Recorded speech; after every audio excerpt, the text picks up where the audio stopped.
Welcome back to IFO. We're going to be talking about these people's journey to Melbourne and obviously their journey in Melbourne. So Nam and Chi, you've been in Melbourne at different times throughout history. So what brought you to Victoria and Melbourne in the first place? For me, several things, but most importantly, I think it was the professors that I did my PhD with. They were at Monash University at the time, and through other professors that I studied with in Queensland. I was in Queensland before I went to Melbourne. I got to know these two professors at Monash University, and doing a PhD, it requires you to pick a specific area of research that you want to focus on, and even specific topics and dissertation, thesis, and question, and so on. So I at the time already had some idea that I wanted to do research in software engineering for component technology for building software. So it's a new way, kind of a new approach to building better software.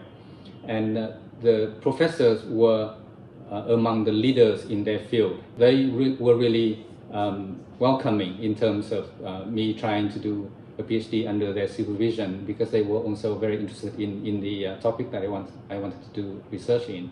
And of course, also importantly, Monash gave me a scholarship. The other university that I also had the option to go to also gave me a scholarship, but the professor who were there actually went away to Microsoft in the US roughly at the same time. So the professors at Monash were the best for me to do the PhD that I wanted to do. So that's actually the main factor.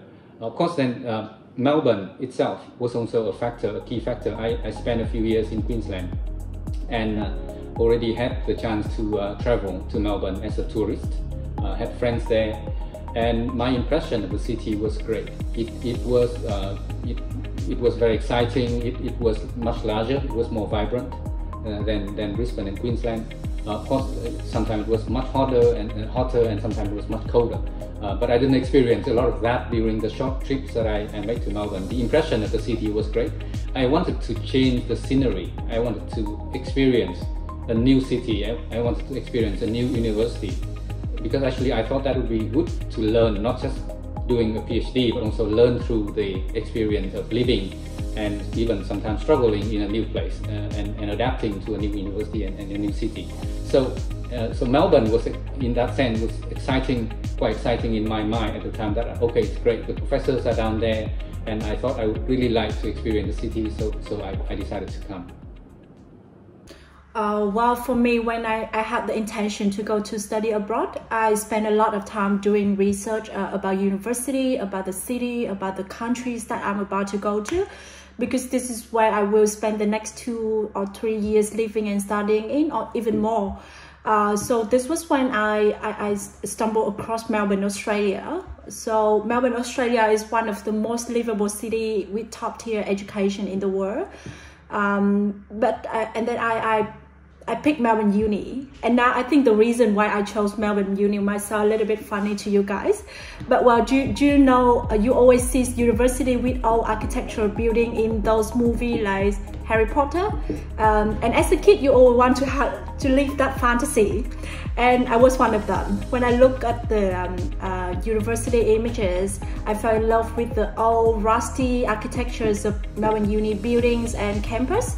That was one of the first reasons why I chose Melbourne Uni, but the most important one is Melbourne Uni was among the top 8 universities in Australia and among the top 5 school of communication in Australia.